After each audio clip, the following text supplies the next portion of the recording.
ইনকলাব জিন্দাবাদ। ইতিমধ্যে আপনারা সবাই দেখেছেন যে এসআইআর এর যে ফাইনাল লিস্ট, সেই ফাইনাল লিস্টে লক্ষ লক্ষ মানুষের নাম আন্ডার অ্যাডজুডিকেশন, বিচারাধীন বলে ঘোষণা করা হয়েছে এবং বহু বৈধ ভোটার তাদের চক্রান্ত করে তাদের নাম বাদ দেওয়া হয়েছে।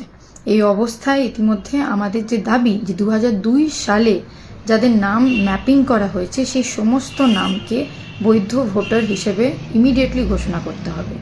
দ্বিতীয়, যাদেরকে বিচারাধীন বলা হয়েছে কি কারণ, তাদের নাম কি সহ তালিকা ইমিডিয়েটলি ঘোষণা করতে হবে।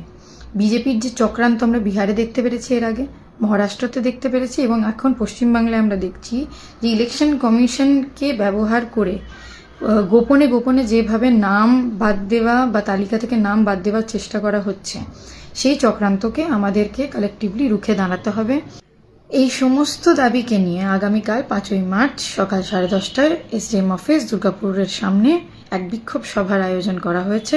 সেই জনতার সমাবেশে, সেই জনতার বিক্ষোভে আপনারা সবাই মিলে সামিল হন এবং সেই বিক্ষোভ সভাকে, সেই জনতার সমাবেশকে সাফল্য করুন।